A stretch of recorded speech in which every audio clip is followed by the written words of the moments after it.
Good evening, everyone. Welcome once again to Two Grown Men. My name is Olawumi, and with me, as always, is my brother. You hear me? Hi, Amy. How are you doing? How was your weekend? Not bad, not bad. It was a relaxing one, busy but relaxing. How was your weekend? It was pretty good. Congratulations on hitting 500 subscribers on your channel. Um, well done. Well done. It's quite an inspiration. Um, well done. Thank you, We're going to talk about that eventually, but not right now. It seems right now we have some more weighty issues on our minds. thank you so much. Thank you so much. So yeah, today we're really going to go straight into it. This is a story that is still developing. I say still developing because there are still so many unanswered questions. So today we're going to talk about Andrew Ocheko, also known as Andrew Amaechi, who used to live in the UK before but moved back to Nigeria, Abia State, Aba in Abia State to be specific. And the story is a developing story about Andrew, who is now deceased. Whether you believe it or not, is now deceased. Andrew interacted with these two ladies on screen. This is Afiba. Afiba is from Ghana but lives in Dubai, and this is Celine, who lives in Nigeria. Celine was in conversation with Andrew to come and see Andrew at his house.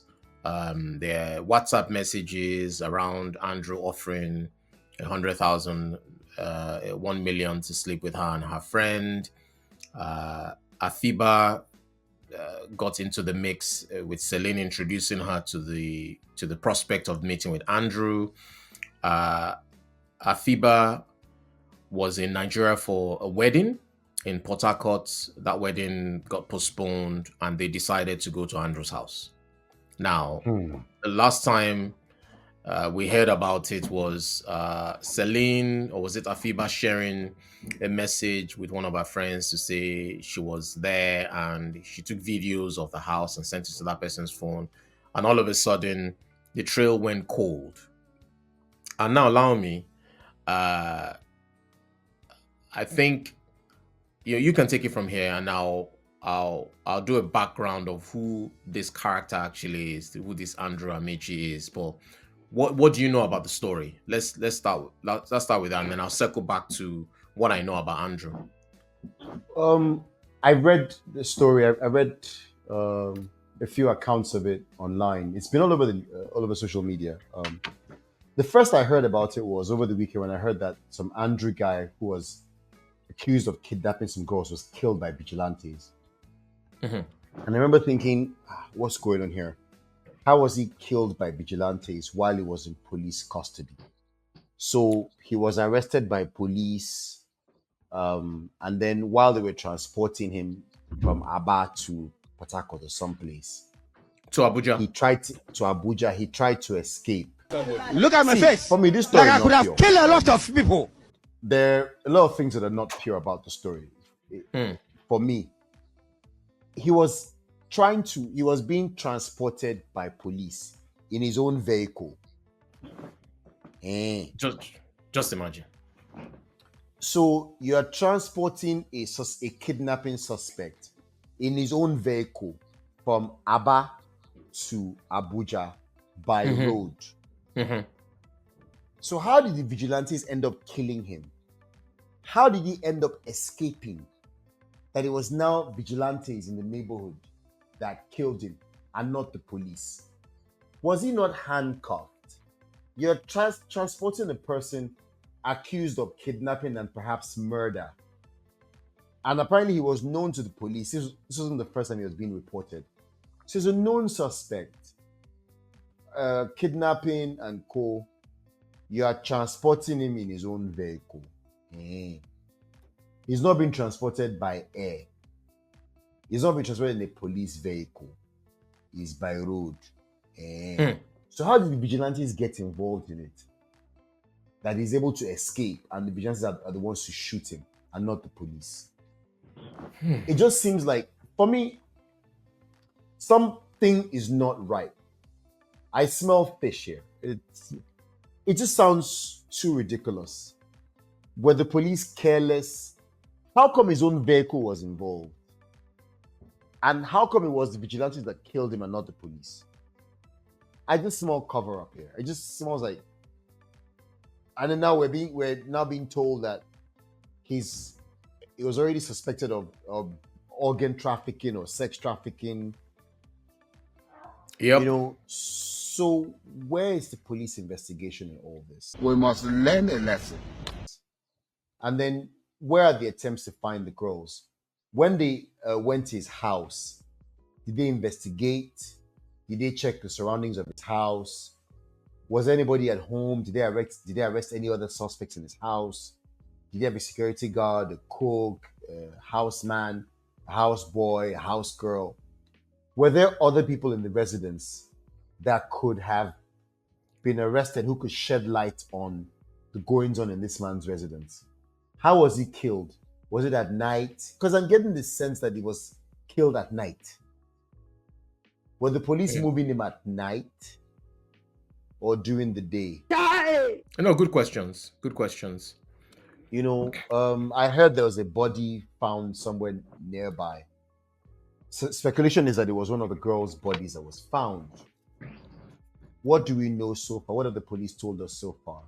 No, very good questions, and one for subscribers and viewers to comment on. So if you have more information about the answers to these questions, we don't know. We're also trying to get to the bottom of it. As far as we are to the case, we're also close to the case in terms of trying to get to the bottom of it. The police were able to share some information. So, like you said earlier, they found a dead body. Unfortunately, the dead body was limbless and the dead body had no head.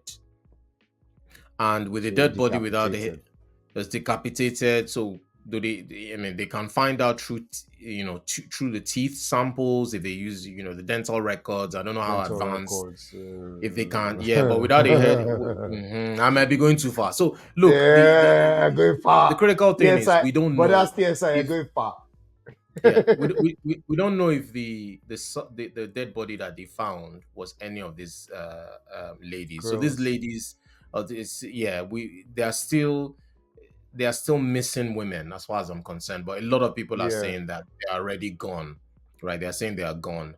But now with the murder of this man, who presumably knows or knew the whereabouts of these ladies, with him now out of the picture, how confident are we that we're going to find them? Let's see what the police come up with when they finish their investigation, forensic investigation, to find out if the body was indeed one of them, or a third lady or a third woman.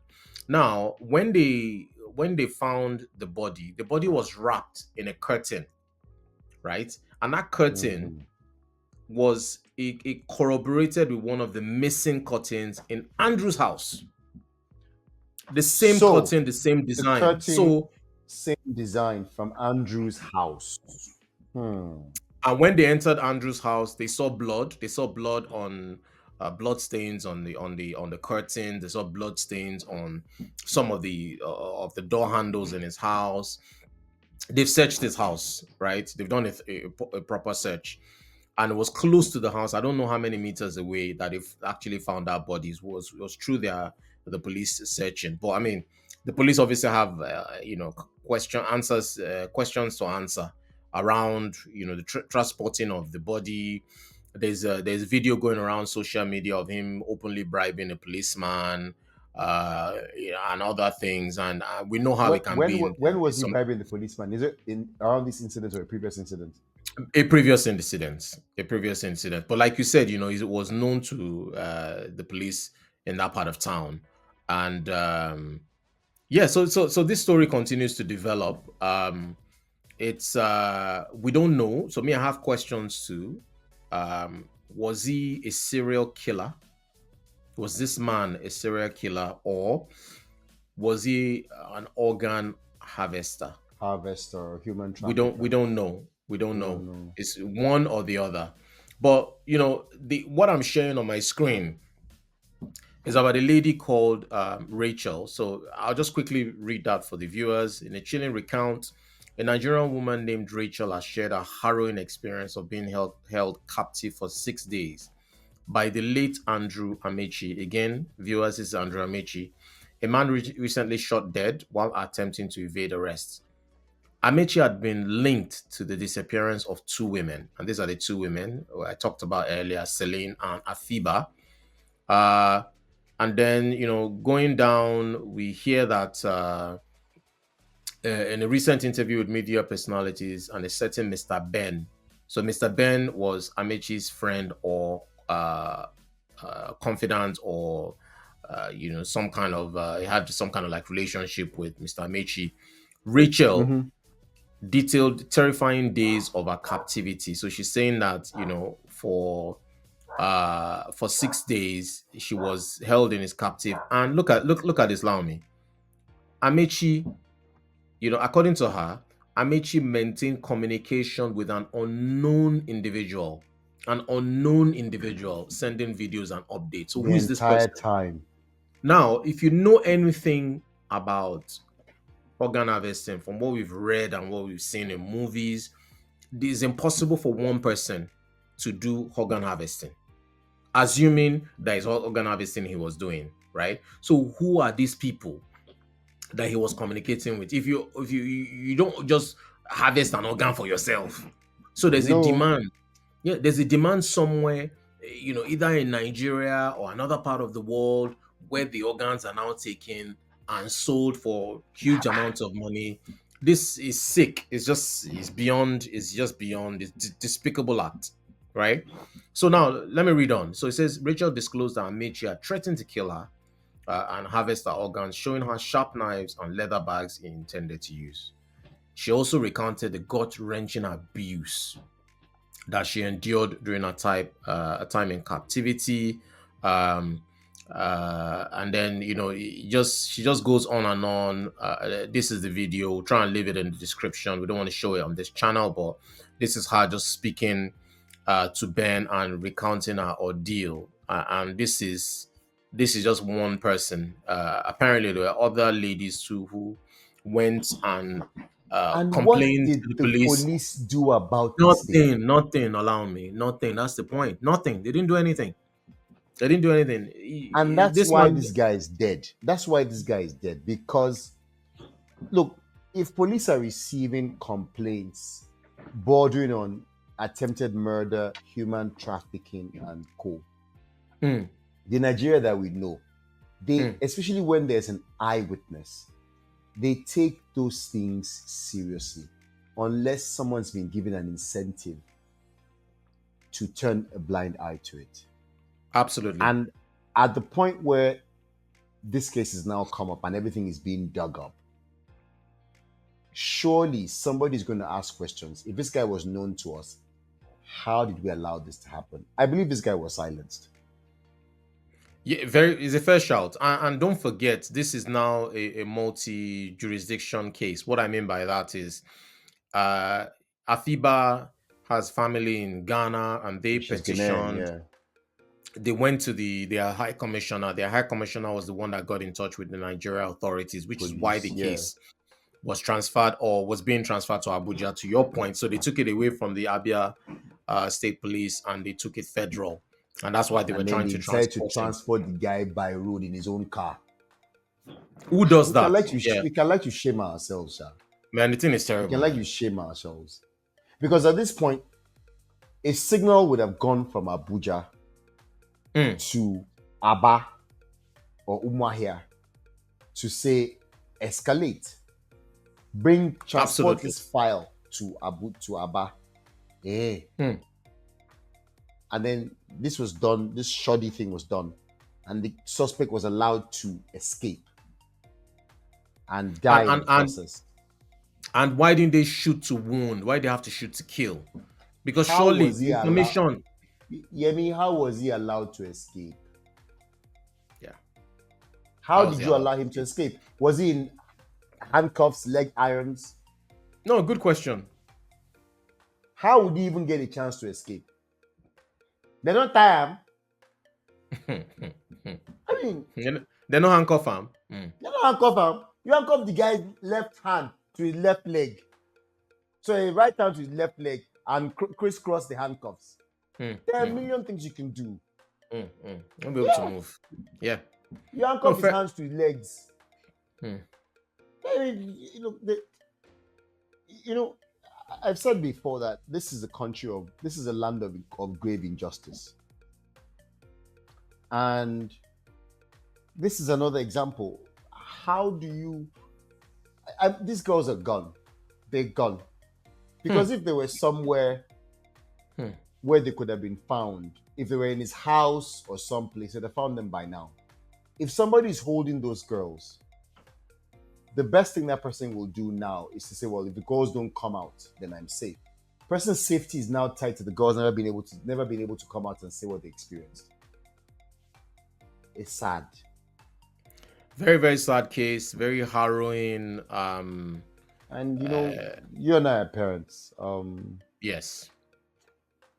It's something that one cannot even think about. I mean, I am just a prayer to the families of Celine and Afiba. Our thoughts and prayers are with you. Let's hope the police are able to come up with something in the next couple of days. There's a lot of heat on this story. There are still questions unanswered. I asked a few. Lami asked a few. But we're going to leave you here tonight. Let us know what your comments are on this particular story, what you think from the police angle, from the girls' angle, from whoever's angle. Just let us know. Subscribe if you haven't already. Like this video. Share it to as many contacts as possible on all your social media handles. You can also send us an email at twogrownmen@gmail.com. And Lami, any final thoughts on this case before we wrap it up? Yeah, sorry, I'm still angry about the fact that the Rachel girl reported and nothing was done about it. Look, it's Nigeria. On that note, we'll keep praying and hoping, and we'll keep monitoring the story and keep updating as we go along. Thank you. Right. And we'll see you on the next one.